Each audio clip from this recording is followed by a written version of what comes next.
Hello বন্ধুরা, কেমন আছো তোমরা সবাই? আজকের এই ভিডিওতে আমরা কিভাবে বাংলা থেকে ইংরেজিতে ট্রান্সলেট করতে হয় তা শিখব। চলো দেরি না করে তাহলে শুরু করি। তোমার কি বইটা পড়া শেষ হয়েছে?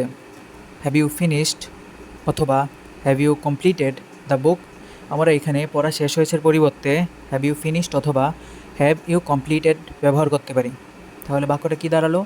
তোমার কি বইটা পড়া শেষ হয়েছে? Have you finished reading the book? Have you finished reading the book? আমার বইটা পড়া শেষ হয়েছে। তো এখানে শেষ হয়েছের পরিবর্তে আমরা ফিনিশড ব্যবহার করব। তাহলে I have finished reading the book. আমার বইটা পড়া শেষ হয়েছে। I have finished reading the বুক। তারপরে তোমার কি বইটা পড়া শেষ হয়েছিল, অর্থাৎ এখানে অতীত বোঝাচ্ছে। তো অতীতের কোনো নির্দিষ্ট সময় বোঝালে আমরা ডিড ব্যবহার করব। অতীতের কোনো নির্দিষ্ট সময় বোঝালে আমরা ডিড ব্যবহার করব। তাহলে কি, did you finished reading the book? Did you finished reading the book অর্থাৎ পাস্ট ফর্ম। তোমার কি বইটা পড়া শেষ হয়েছিল? Did you finished reading the book? তোমার কি বইটা পড়া শেষ হয়েছে অর্থাৎ এখানে বর্তমান বোঝাচ্ছে। ঠিক আছে, তো বর্তমানের কোনো নির্দিষ্ট সময় বোঝালে আমরা এখানে হ্যাভ ব্যবহার করব। Have you finished reading the book? Have you finished reading the book? তুমি আমাকে বিরক্ত করছো। তো বিরক্ত করা ইংরেজি হচ্ছে অ্যানোয়িং। এটা আমরা সকলে জানি, বিরক্ত করা ইংরেজি হচ্ছে অ্যানোয়িং। তো তুমি আমাকে বিরক্ত করছো, ইউ আর অ্যানোয়িং মি। তুমি আমাকে বিরক্ত করছো, ইউ আর অ্যানোয়িং মি। অথবা এখানে আমরা ইডিয়মসও ব্যবহার করতে পারি, যেমন you are getting on my nervous. ঠিক আছে, getting on my nervous, you are getting on my nervous. এটা হচ্ছে বিভিন্ন ওয়েব সিরিজ এবং মুভিজে ব্যবহৃত হয়। তুমি আমাকে বিরক্ত করছো, ইউ আর অ্যানোয়িং মি, অথবা you are getting on my nervous. সে কেবল ঘুমাতো, আর কিছুই করতো না। এই টাইপের সেন্টেন্সের ক্ষেত্রে নাথিং বাট দিয়ে বলতে পারি আমরা, যেমন সে কেবল ঘুমাতো আর কিছুই করতো না। কিছুই করতো না পরিবর্তে নাথিং বাট।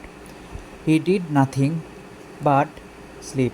ঠিক আছে, অর্থাৎ এই বাটের পরে আমরা ভার্বের মেইন ফর্ম অথবা সামটাইমস আমরা ভার্বের আইএনজি ফর্ম ব্যবহার করব। তাহলে সে কেবল ঘুমাতো আর কিছুই করতো না।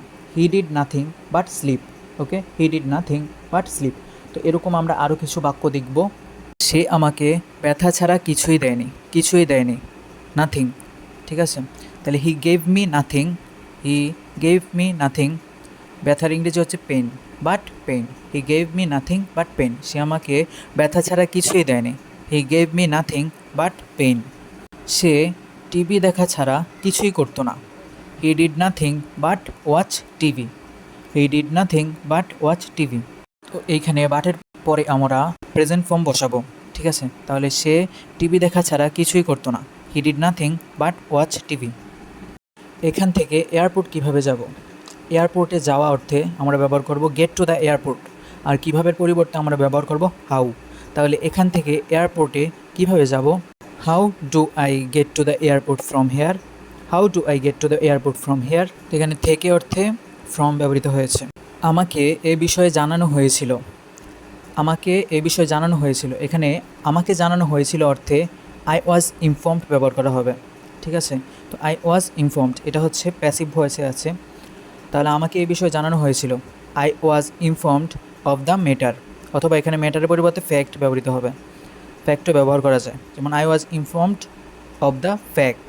অথবা এখানে যদি ঘটনা হতো তাহলে ঘটনা ইংরেজি কি আমরা জানি ইনসিডেন্ট। তাহলে I was informed of the incident. আবার পরিকল্পনা যদি বোঝায়, পরিকল্পনা অর্থে ব্যবহৃত হবে I was informed of the plan. তোমার ফিরে আসা পর্যন্ত আমি অপেক্ষা করব। তো এখানে অবধি অথবা পর্যন্ত অর্থে আমরা ব্যবহার করব আনটিল। ঠিক আছে, আর তোমার ফেরা অবধি অর্থাৎ আই উইল ওয়েট অথবা আই শেল ওয়েট। তোমার ফেরা অবধি আই উইল ওয়েট অথবা আই শেল ওয়েট। তাহলে পুরো সেন্টেন্সটাকে ইংরেজিতে ট্রান্সলেট করলে কী হবে? তোমার ফিরে আসা পর্যন্ত আমি অপেক্ষা করব। আই উইল ওয়েট অথবা I shall wait until you return. I will wait অথবা I shall wait until you return.